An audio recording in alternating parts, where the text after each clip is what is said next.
Vamos dar continuidade então à vida do Dr. Plínio. Nós estamos tratando do período dele entre 10 anos e 20 anos. Se tudo corre bem, hoje nós encostamos nos 20 anos. E para esse terceira exposição, eu calculei um título assim, dei um título: Como eu, Plínio Corrêa de Oliveira, discerni a minha via. Por quê? O Dr. Plínio não teve uma aparição. O Dr. Plínio não teve uma revelação. O Dr. Plínio não teve nem sequer um diretor espiritual que aos 15 anos, por exemplo, chegasse para ele e disse: Plínio, sua via é tal, você siga isso. Ele não tinha também, digamos, um professor. Havia professores católicos em São Paulo, até pessoas de peso, não é? Mas ele não tinha assim um professor que ele pudesse tomar como modelo para aquilo que ele queria. Qual é o líder? Aí, nem um líder temporal, ele não tinha. Bem, então, como é que eu discerni a minha via? Na reunião passada e atrasada, nós já fornecemos aqui alguns elementos. Hoje nós fazemos mais um. É o que eu perguntei. Qualquer pessoa poderia se indagar isso, mas o Dr. Plínio não teve nenhuma manifestação sobrenatural. Nós vamos ver, ele teve ajudas da graça muito grandes, que no fim da reunião nós vamos relatar. Mas visões ele não teve. Eu ouvi afirmar várias vezes isso daí. Eu nunca tive visões nem revelações. E eu não alicerço a minha obra, nem sequer convencer os meus amigos a me seguirem ou seguirem essa via, baseado em aparições. Por exemplo, então, já que a vida do Dr. Plínio não veio a partir de aparições, de, enfim, eventos preternaturais, para a direção hoje que os seguidores, o grupo formado por ele segue, não deveria também se basear em coisas assim, né? Porque a via dele, você tem razão, sim. Vamos formular melhor. Ele deu um princípio e que nós podemos seguir sem receio. A providência quer de nós, a providência dá para nós uma graça para nós nos esforçarmos. Quando nós nos esforçamos, porque já recebemos essa graça, a providência vem e dá uma outra graça maior ainda. Essa é a via dele. Então não é uma via de inação. Esforce, eu vou dar graça, você se esforce. E se esforçando, depois eu vou dar graças maiores para você enfrentar batalhas maiores. Nós vimos aí o papel da lógica, os livros que o Dr. Plínio escreveu, as conferências que ele fez. Não há uma que nos incite a seguir a contra-revolução, baseada numa visão, numa revelação, numa manifestação mística que ele não possa comprovar. Bem, então tá aí. Nós já vimos temperamento calmo, refletido, contrário à agitação, e tinha a seu favor o gosto pela lógica. Segundo, através da reflexão, da observação da realidade, ele foi compondo aquilo que ia ser a contra-revolução e a via dele. Não foi dos livros, os livros vieram depois complementar. Terceiro ponto, a sua família era mais conservadora do que a média das famílias da aristocracia paulista. Esses pontos nós vimos, estou só recordando assim, mais rapidamente. Fatores contrários, ele teve que lutar. Quais eram os fatores? Influência norte-americana que vinha como um tufão, destruindo os costumes, modos de ser, 1920 em diante. Boas maneiras, cerimônia, hierarquia, era a entrada do American Way of Life. A cultura norte-americana era o contrário da cerimônia, da compostura.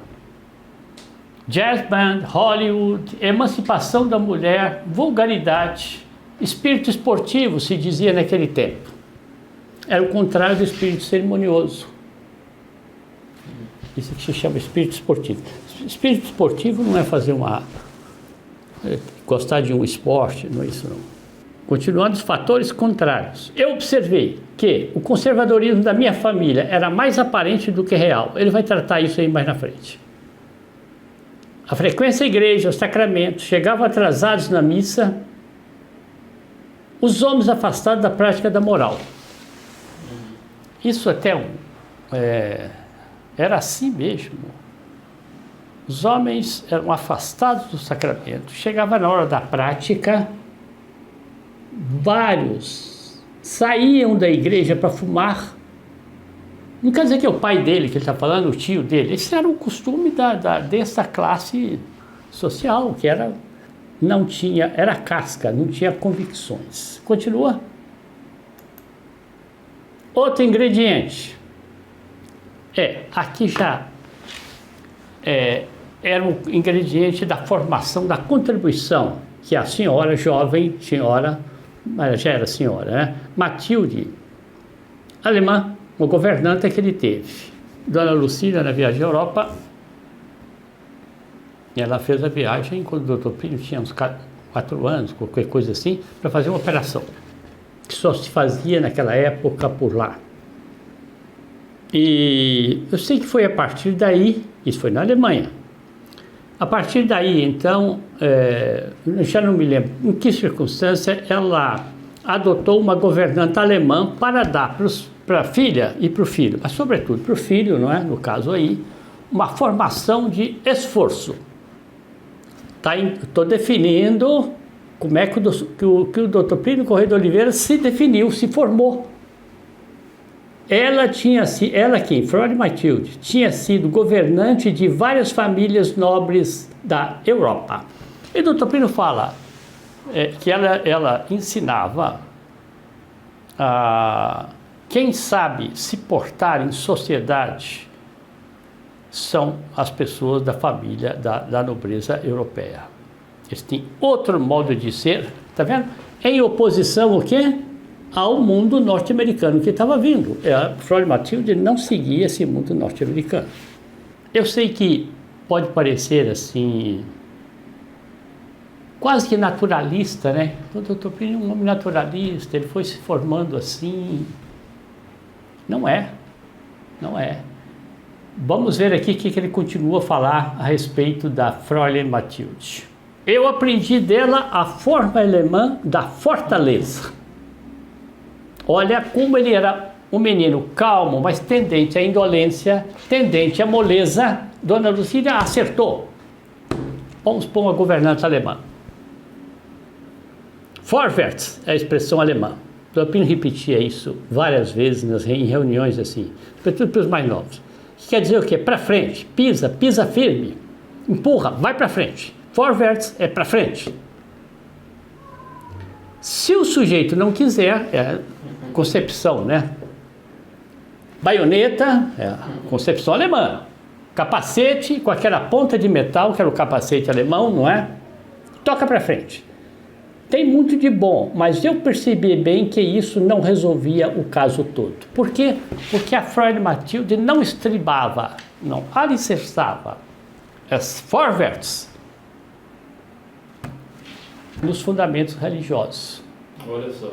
Ela não sabia. Mas o Dr. Plínio tinha de um lado a orientação dada pela Dona Lucília, religiosa, profundamente religiosa, e dela disse, toca para frente.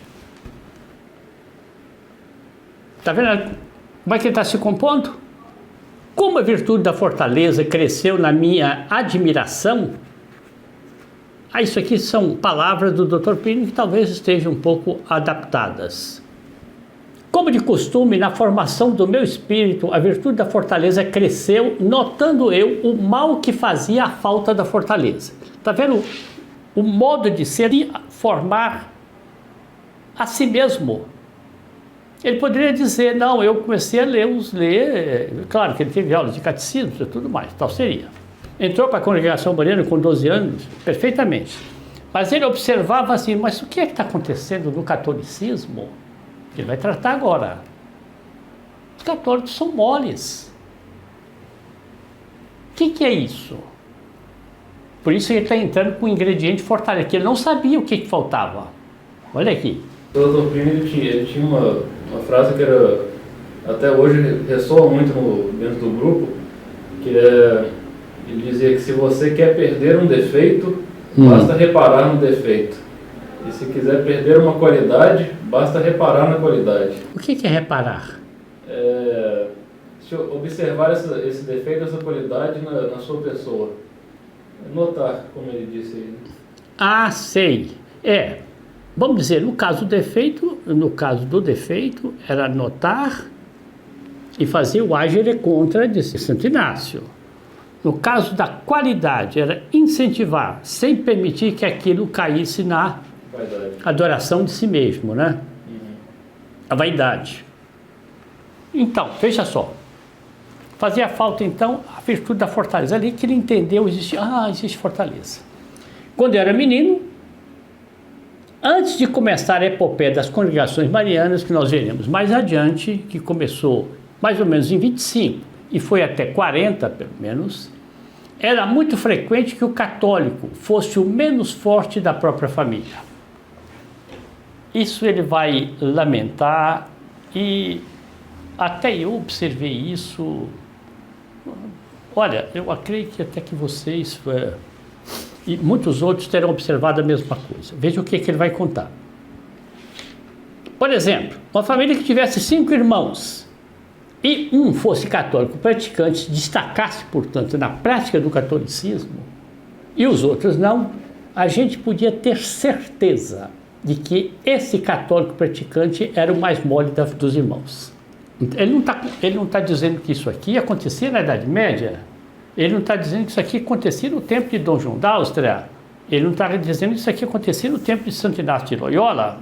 Não é isso que ele está dizendo. Ele está falando do século XX, e pelo menos em termos de Brasil. Eu peguei isso aqui ainda depois. Continua.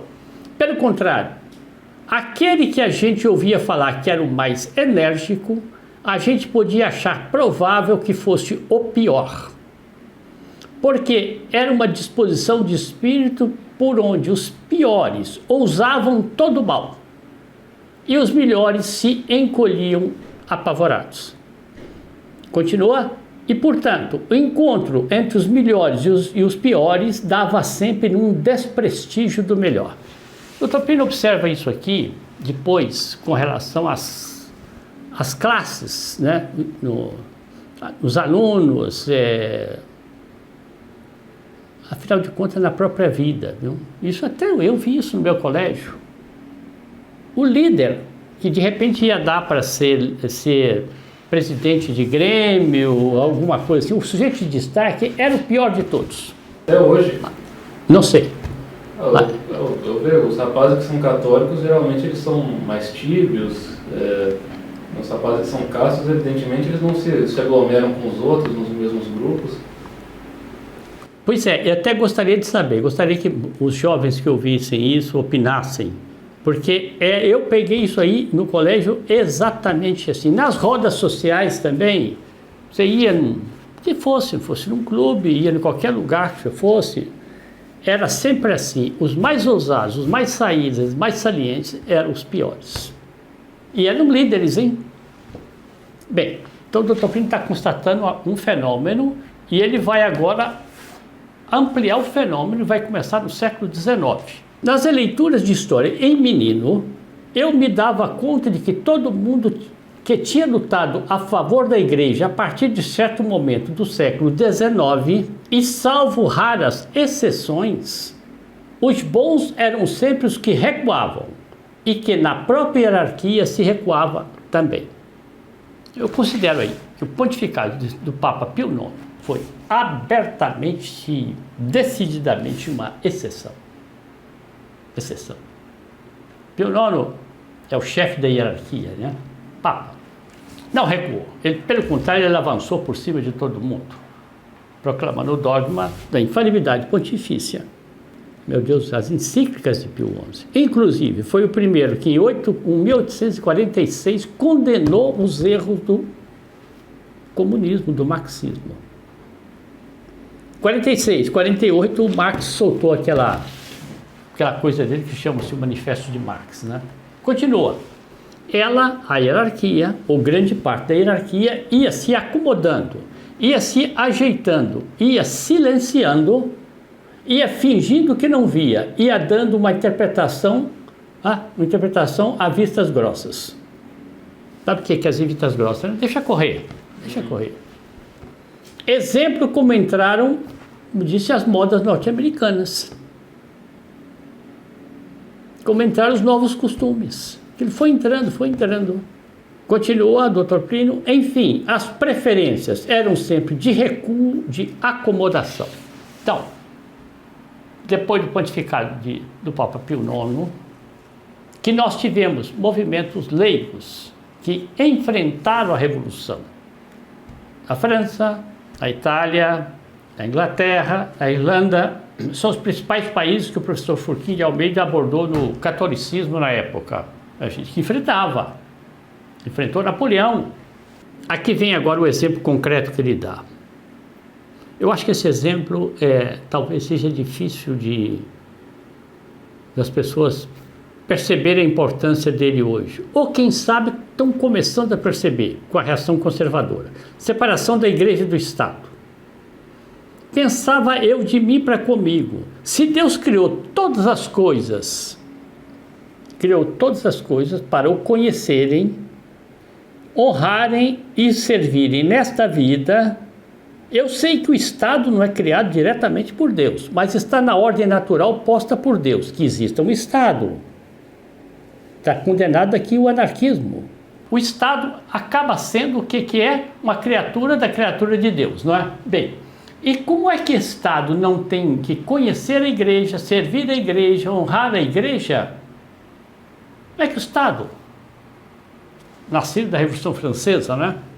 Ele é separado da igreja, ou separado aqui pela República, e ele toca a vida dele para lá, indiferente. Ele vai contar, veja o caso concreto que ele vai contar.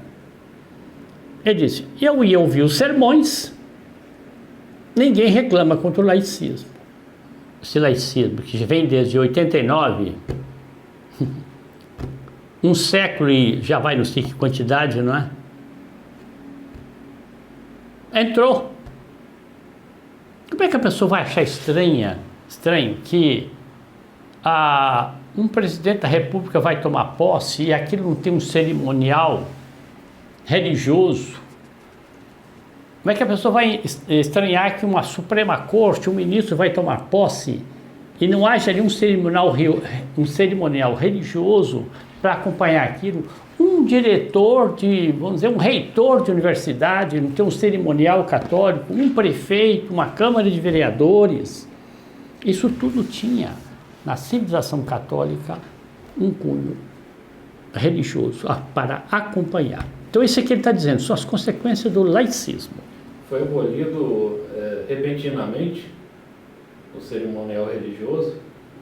Os reis eram sagrados, né? Aí havia uma cerimônia. Depois, quando veio a República, eu acho que aí foi repentino, sim. Imagina que o Deodoro da Fonseca e o Floriano Peixoto, ali estava declarado a separação de igreja e Estado de uma maneira radical.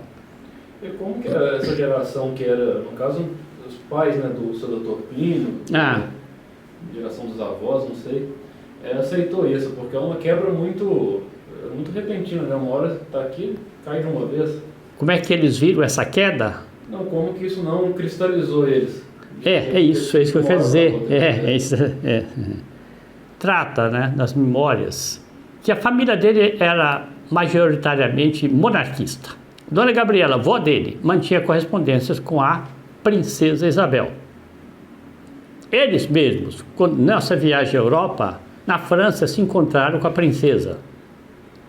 Então, a família dele, sim. Mas, não sei se está aqui nessa reunião, talvez até esteja. Quando o Dr. Plínio, quando entra no Colégio São Luís, um dos assuntos que ele levanta com os alunos de lá é a monarquia.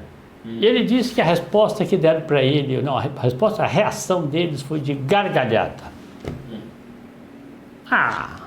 Isso aí foi muito bom que acabasse com aquilo tudo, entendeu? Pô, ele está falando enquanto isso, vamos dizer, ele deve estar falando aqui em 1918, 1920, 30 anos depois da queda da monarquia, e o republicanismo tinha entrado de uma maneira que é isto. A gente só vê, de uns 10, 15 anos para cá, um renascimento realmente do entender a causa monárquica, não é? Começa aí, é um retorno para as pessoas entenderem eu acho até que são convidados a entender o retorno monárquico de uma maneira mais daquele princípio. Se uma instituição caiu, quando ela é restaurada, ela tem que ser restaurada mais forte. Porque o mal progrediu muito, então ela tem que ser restaurada mais forte. Então, eu aprendi a dar isso como princípio os ossos, quando fraturam, a soldadura fica mais resistente. É o princípio que vai governar depois o reino de Maria, também. Então, aqui vem, exemplo concreto, manifestação no coração de Jesus, para ele estar lá até hoje. E ali era a residência do governador, ficava uma quadra ou 2 quadras da igreja do coração de Jesus. Então houve uma grande manifestação dentro do coração de Jesus. A manifestação é de milhares. Olha que o Dr. Plínio descreve. Eu me lembro de uma manifestação católica perto do Palácio Campos Elíseos, na Igreja do Coração de Jesus. Enchia o pátio da Igreja do Coração de Jesus. Termina a manifestação, onde o governador de estado não foi e nem mandou um representante. Veio à última hora a seguinte recomendação. Quem é que deu essa recomendação? Autoridade eclesiástica.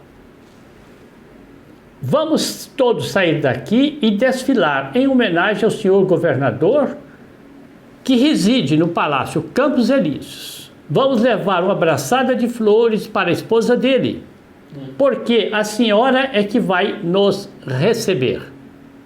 Está vendo já aqui a constatação daquilo que o Dr. Plínio está afirmando. Então, ele está dando um exemplo concreto daquilo que ele acabou de dizer, que ninguém estranhava a separação igreja e Estado. Então, uma manifestação enorme de moços, eles são eleitores. Ali na beira, assim, junto ao palácio.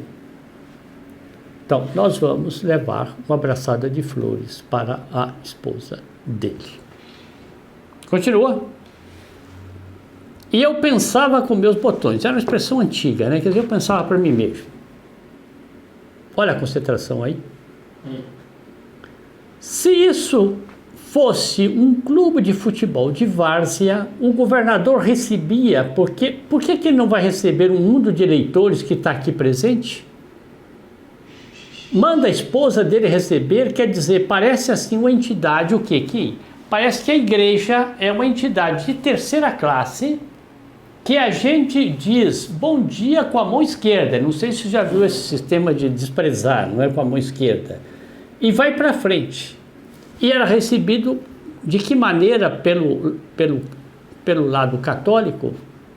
Moleza. O governador, vamos poder levar essas flores para a esposa do governador.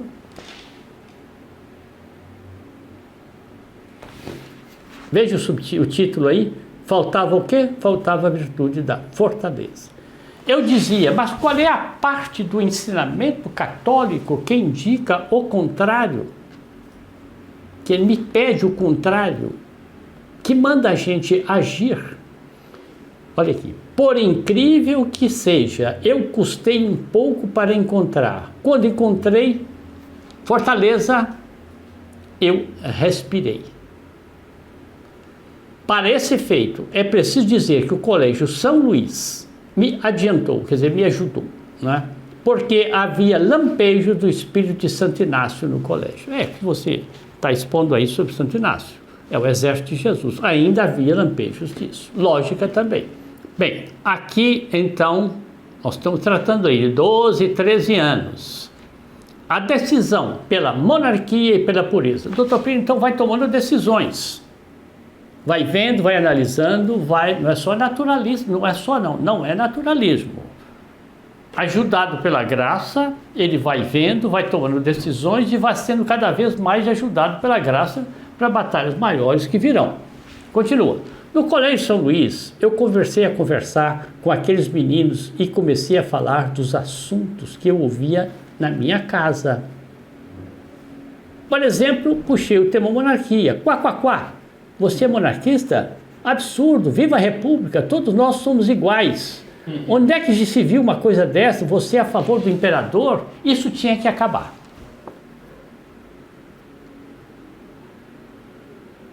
Olha, ele está tratando da classe A de São Paulo. Quantos daqueles antepassados ali tinham tido títulos de nobreza dados pelo imperador, né? Moravam em casarões. O famoso sapo, né? Veja então, o título aí, hein? A decisão que eu fiz pela monarquia e pela pureza. Continua. Eu entendi bem que igualdade, liberdade, fraternidade, lembra da Revolução Francesa, não é? Prosaísmo. O que é prosaísmo? Conversa que não tem áreas mais elevadas, né? Seria isso.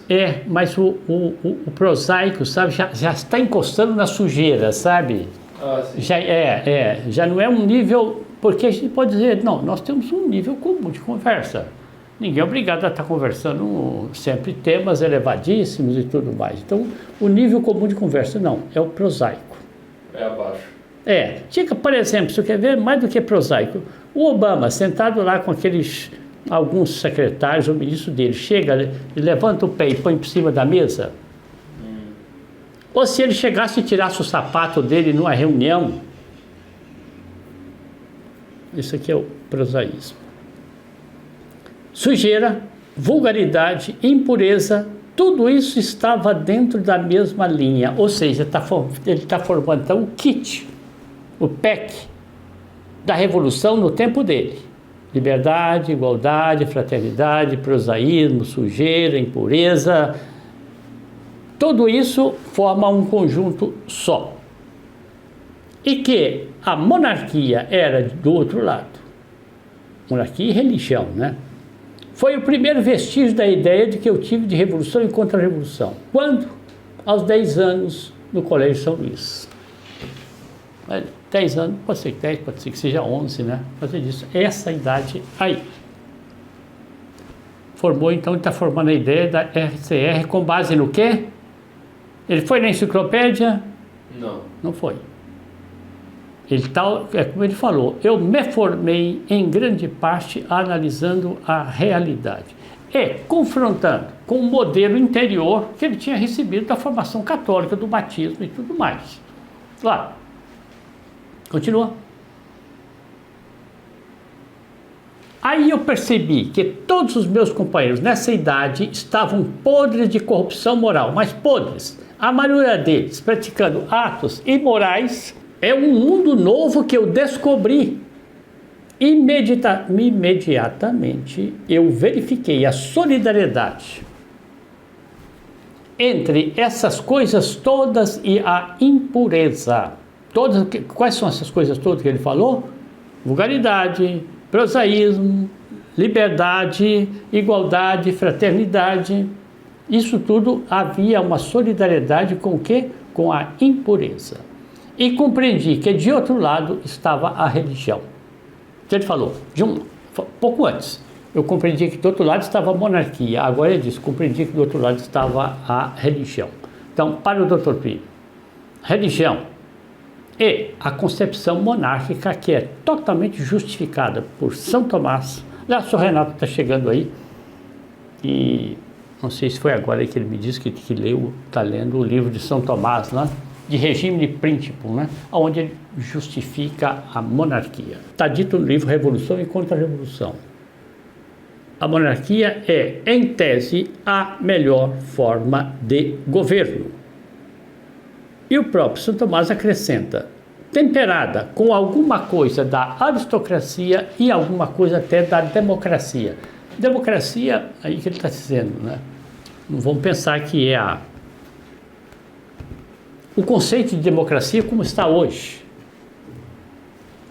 Tá, como é que Santo Tomás ia imaginar que a democracia ia chegar nesse tempo aí, de chamar de democracia, esta...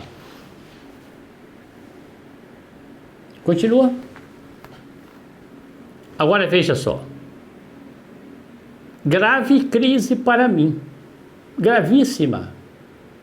Porque desde logo eu compreendi o seguinte, olhem, tinha 10, 11 anos. Veja como é a intuição do brasileiro. Bom, aqui é um trecho, portanto, tirado das exposições que conversa que o Dr. Plínio estava fazendo para esse francês chamado Yves de Montfarcy, que veio visitar um jovem, veio visitar o movimento do catolicismo, exatamente foi em 1954. Bem, então, veja, está dizendo, veja como é a intuição do brasileiro, o francês será de outra maneira. Porque intuir tudo isso com essa idade, eu desde logo compreendi o seguinte, ou eu aceito de ser como eles, meus colegas, e me sacrifico inteiramente, sacrifico o quê? Meu modo de ser tradicional, católico e monarquista. Eu sacrifico isso, eu jogo isso de lado, não é? Ou eu, a vida inteira, vou ser um pária, quer dizer, um excluído, que se diz hoje, não é? Um excluído, um homem diferente dos outros e completamente perseguido. Olha, o Dr. Plínio era homem já, por causa da lógica dele, ele está tirando as consequências. Olha, isso vai ser assim. Qual é o caminho que eu vou escolher? Por isso que diz aqui, crise gravíssima. Quem é que ia orientá-lo? Se ele tivesse 10, 20, 30 colegas que pensassem como ele, era outra, vamos dizer assim, outro auxílio para ele. Não é?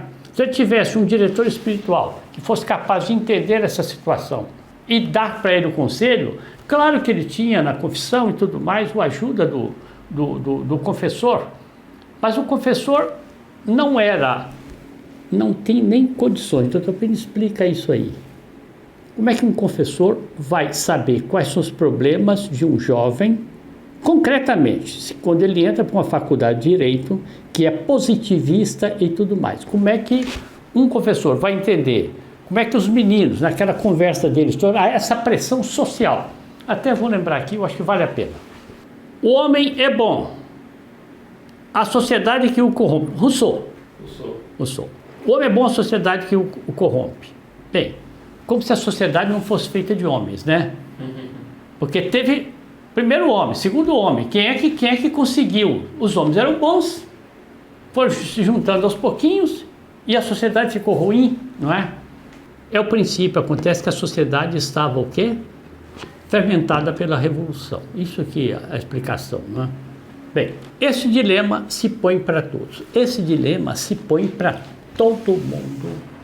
Não. Mais claro, menos claro, como se fosse assim, a pessoa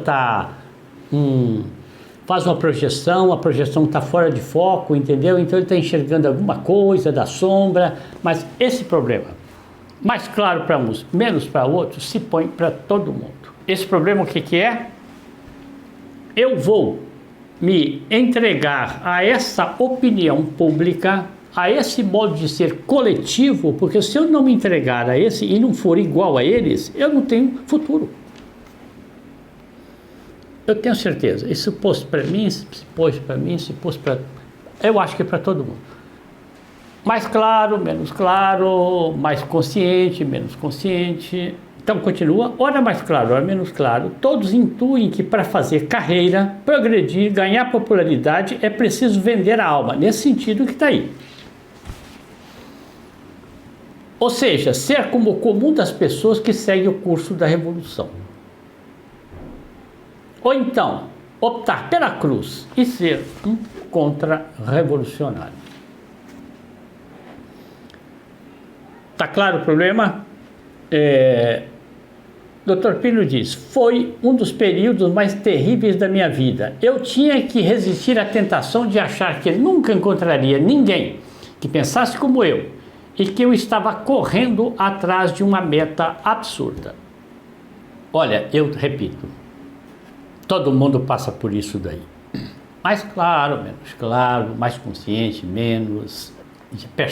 Prefere nem olhar aquilo de frente, deixa correr para lá. Mas todo mundo percebe que existe uma onda e que enfrentar a onda nunca dá popularidade. Isso é visível até com os políticos, né? Às vezes começam com as ideias muito boas, muito de direita, mas conforme vão progredindo, as ideias vão ficando para trás. Né? Bom, agora vem, de outro lado, aí eu entro aqui a voz da graça, não é aparição. De outro lado, alguma coisa me dizia no fundo da alma, não desista, faça porque vai aparecer. Você vai encontrar. Ele encontrou, hein? Vai encontrar quando ele tinha 20 anos. Bem, aqui vem, parece que é uma cascata de desgraças, né? Aí começou outra crise. Qual é a crise anterior que ele deu? A onda está indo para lá, como é que eu vou fazer? Agora vem a outra crise. Outra crise. Eu estava já mais velho aí não é 50 anos, não. Isso é antes da faculdade de Direito. Eu estava mais velho e comecei a analisar a minha família e a perceber na minha família como todas aquelas qualidades que eu tinha notado no meu tempo de criança eram ilusões. Porque aquilo era aparência para se ver. Mas por detrás havia muita coisa diferente disso. Vai explicar, hein?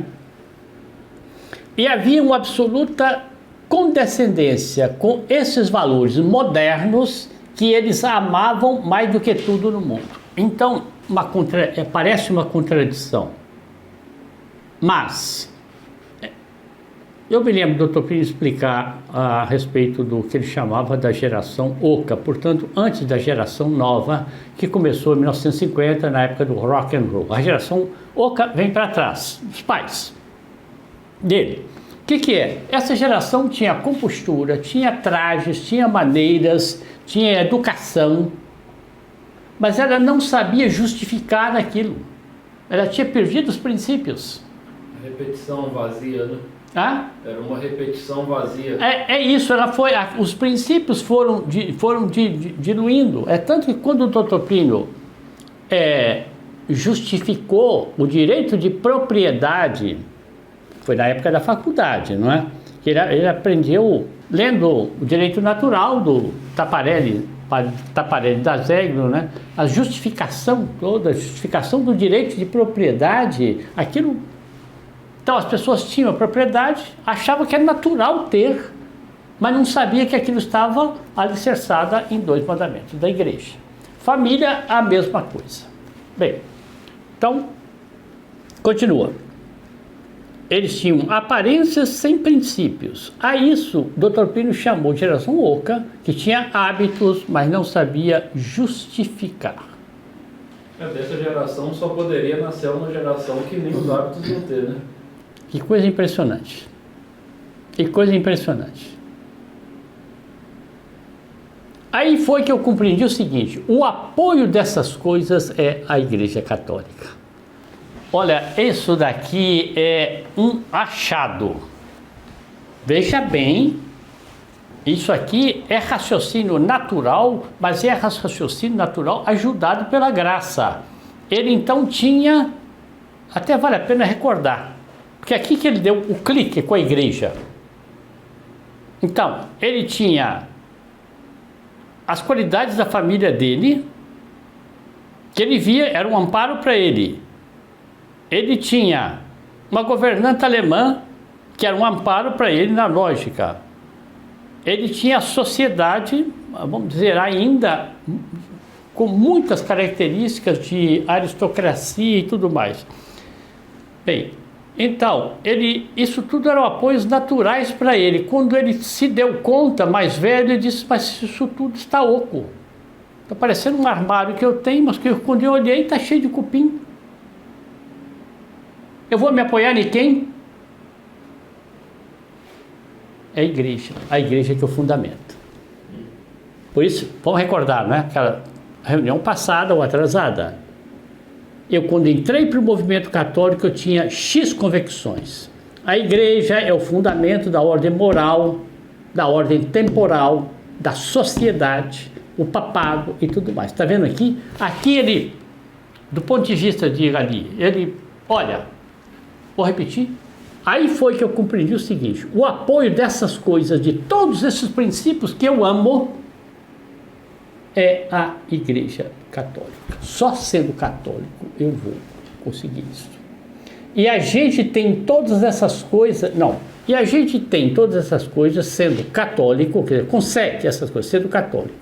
E não sendo católico não se tem nada disso. Veja bem, o que representa então? Uma reação conservadora que alheia a igreja, que separa o princípio católico de lá. Qual é o fundamento que ela vai ter? Ela vai voltar quanto na história? O fundamento ela está desprezando.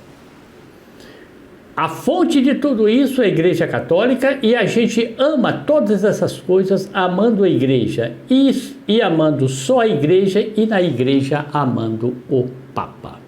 É impressionante. Eu acho que isso aqui,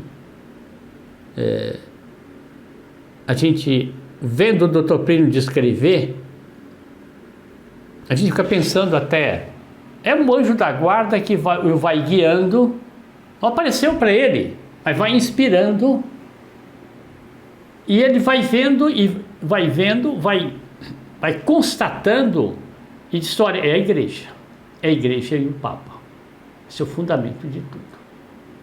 Estava separado, laicismo, quer dizer, não era um homem laico, né, laicista, não.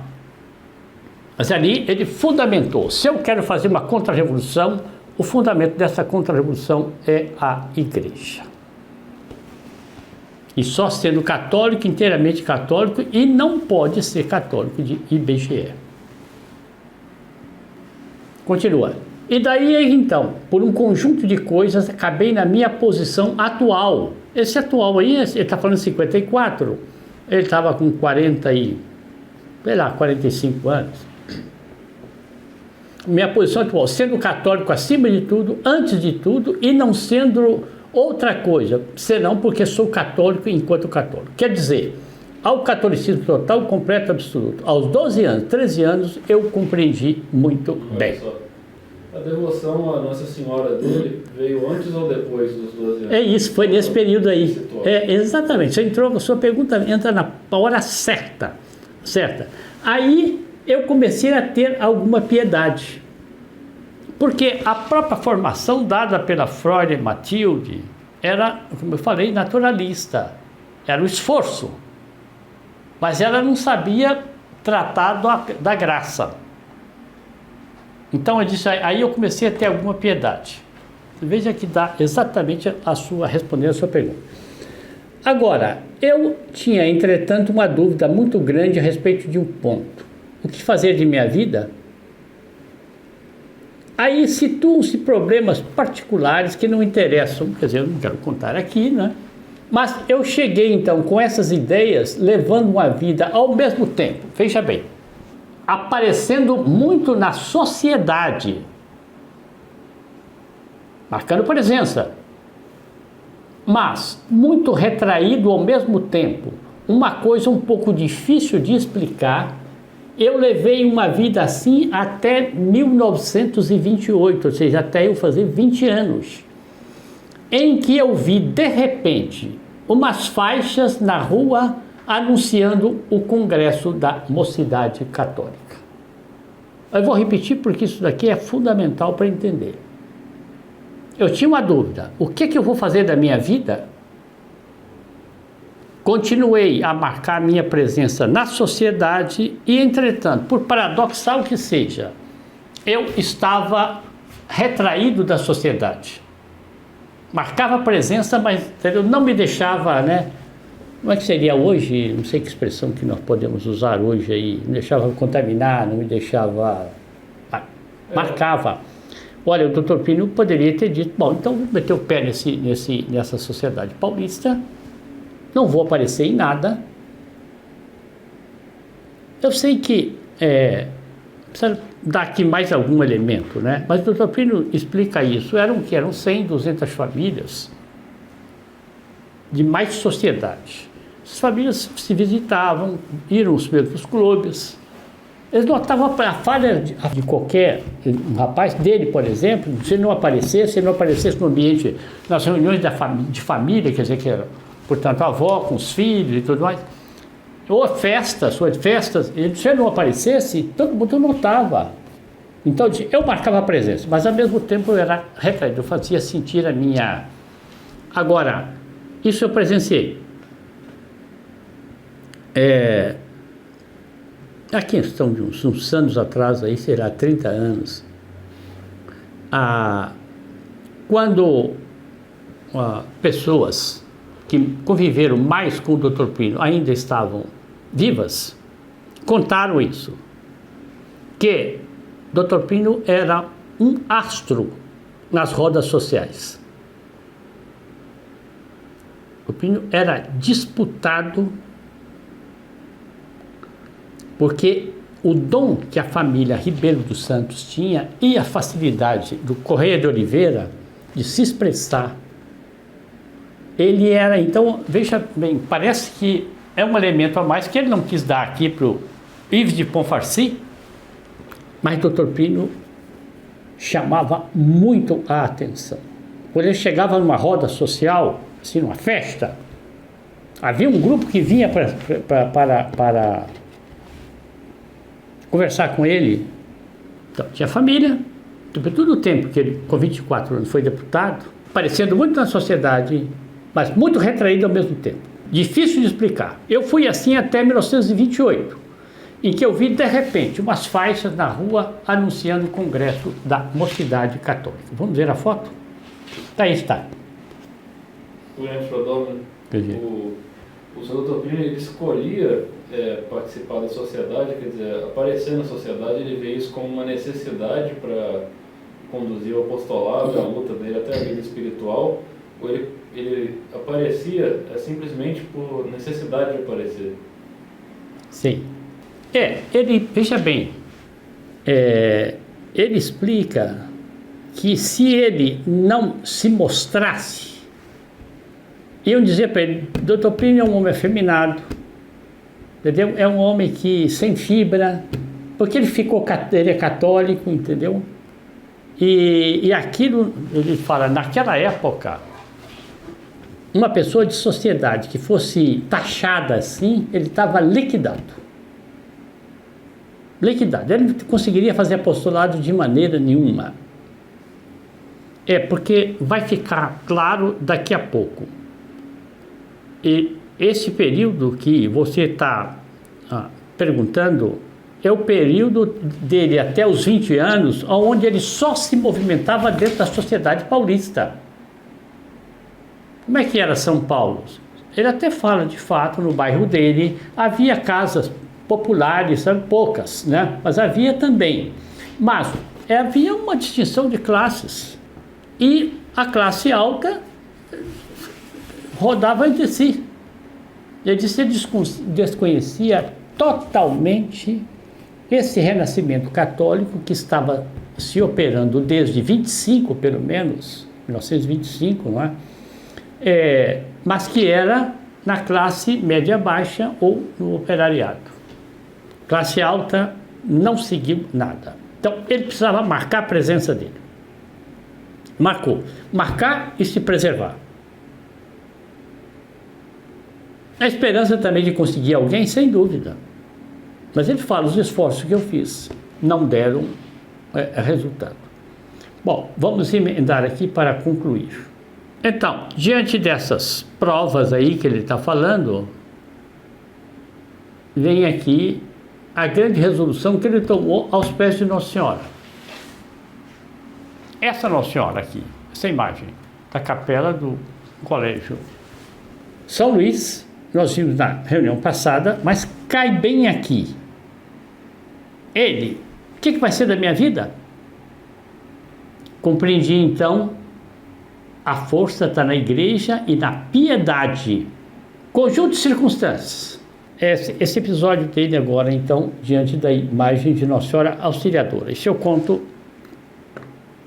porque ele narra isso em outra reunião. Então, ele é estudante do Colégio São Luís. O Colégio São Luís tinha, e os colégios na época tinham, talvez os colégios religiosos só, não sei. Tinha a nota de aproveitamento, que é a nota que se tem hoje, não sei como é que chama. Nota, você recebeu uma nota, como é que chama isso? O boletim. Hã? Boletim. A sua avaliação. Então tinha essa nota, que eles chamavam de nota de aproveitamento, e existia uma nota chamada comportamento. É o comportamento do aluno. Ainda mais um aluno, um colégio religioso, jesuíta, tinha o comportamento do aluno lá dentro, aquilo pesava, recebia uma nota. E ele então tinha uma caderneta física, recebia boletim, eu não sei se era mensal, eu acho que era. Levou, recebeu, olhou e viu que ele estava com uma nota de comportamento de uma das matérias, era por matéria. O professor dava a nota de aproveitamento e de comportamento, cada professor. Uma das matérias, comportamento ruim. Não sei se era 6, não sei, não me lembro. Ele olhou aquilo e falou, não, isso aqui é uma injustiça. Eu não procedi mal. A mamãe não vai aceitar isso aqui, nem papai. Não vou aceitar isso. Eu vou borrar essa nota. A nota era a caneta tinteiro, né? E disse que fez lá um serviço que ele não sabia fazer, não tinha jeito para fazer. Isso aqui para entender por que isso aí foi um fator que fez dobrar os joelhos lá diante do Nossa Senhora. Eu em casa, entregou a caderneta, né, para mamãe. E daí a pouco a dona Lucília disse, Plínio, vem cá. Vem cá. O que é isso aqui na caderneta? Essa nota aqui. Ah, mamãe, etc. E ele disse, olha, segunda-feira seu pai irá ao Colégio São Luís para tirar limpo o que é e quanto é que você recebeu. Porque se você não consegue ter um aproveitamento, se eu tenho um aluno menos inteligente, mas se eu tenho um aluno mal comportado, eu vou te mandar para o Caraça, em Belo Horizonte. Você vai ficar longe da sua mãe e vai me ver 2 vezes por ano. Acho que isso é importante para esse pessoal que fica aí criticando a dona Lucília e criticando o doutor Plínio por causa da dona Lucília, ou criticando a TFP por causa da dona Lucília. Dona Lucília é essa senhora que está aí. Ô, Benzinho, vem cá, eu vou te... Não, você vai lá, vai verificar o que é isso aqui. E se você realmente teve um comportamento mau, depois, outra coisa. Então eu tenho um filho que é falsário. A doutor Plínio conta. Eu estou dando detalhes para a gente avaliar o que é, por que razão que ele foi realmente dobrar os joelhos diante de Nossa Senhora num apuro sem medida. Porque ele gostava demais da mamãe. E do convívio em casa. E o Caraça tinha a fama de ser quase um reformatório, sabe? Era quase uma prisão para meninos insubordinados. Não era bem assim, mas, digamos, o que circulava, né, na mente dos meninos. Bem, ele disse, mas ele pensou, eu nem sei o que é falsário, mas minha mãe falou de uma maneira tão severa que deve ser uma coisa horrível. Bom, o pai foi lá segunda-feira, olhou e o padre da matéria disse, não foi um engano aqui, de fato ele teve uma nota muito boa e tal. Então, voltou. Acontece que, nesse ínterim, então, depois que a mãe respondeu, o que ele faz? Ele vai ao colégio, à igreja do Coração de Jesus, diante dessa imagem de Nossa Senhora Auxiliadora que está aqui. Rezando diante de uma imagem de Nossa Senhora Auxiliadora que se encontra no altar lateral da igreja do Coração de Jesus. Eu recebi o que é uma graça muito especial. Aí você, o que foi? Nossa Senhora apareceu para ele? Não.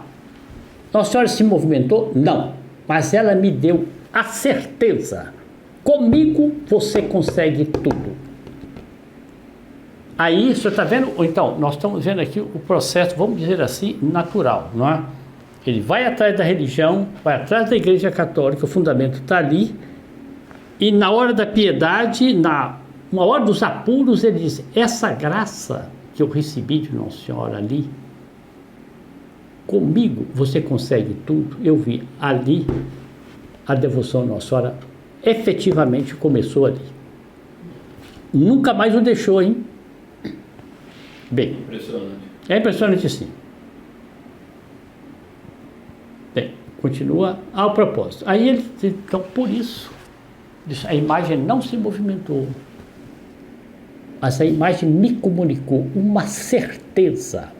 Comigo você consegue tudo. Aí ele diz, aí eu vi muito claramente, né, o que era o papel da devoção a Nossa Senhora, e quanto Nossa Senhora era muito mais do que a minha mãe. Você viu? Vamos dizer, bom, mas o doutor Plínio podia ter chegado a essa conclusão com 8 anos de idade, mas não foi. Ele está descrevendo o que aconteceu com ele. Então, qual é o propósito que ele firmou? Eu termino aqui. Porque diante desta perplexidade, aí a perplexidade, esse fato que eu contei da nota é um fato. Mas o que eu vou fazer da minha vida? É esse conjunto que ele está dizendo. Diante então da imagem de Nossa Senhora do Bom Conselho, que estava na capela do Colégio São Luís, eu consegui aos 12 anos a graça de entrar, você tem razão, a graça de entrar para a Congregação Mariana de Meninos do Colégio São Luís. E aí eu fiz esse propósito. Aconteça o que acontecer comigo, eu serei contra esse mundo. Esse mundo e eu somos irreconciliavelmente inimigos. Serei a favor da pureza, a favor da igreja, a favor da monarquia. Serei a favor da hierarquia, serei a favor da compostura, ainda que eu tenha que ser o último dos homens, pisado, esmagado, triturado. Esses valores, monarquia, religião, compostura, confundem-se comigo, confundem-se com a minha vida. Aconteça o que acontecer com os outros, isso vai ser a minha vida, isso eu vou seguir. Então aí, ele, vamos dizer assim, quase que eu diria, cristalizou. Aquele fenômeno, né? Vai colocando sal na água, sai, sal, aquilo vai saturando, chegando na hora, cristaliza. É isso, cristalizou. Ali então, tomou corpo. Bem, com esta introdução de 3 reuniões, nós estamos então preparados para entrar na época que o Dr. Plínio foi para a Faculdade de Direito no Largo São Francisco como estudante de Direito, que era o ninho, o foco do positivismo. Bem, e conheceu aquilo que ele chama do movimento católico. Bom, isso aí então veremos, se Deus quiser, na próxima reunião. Vamos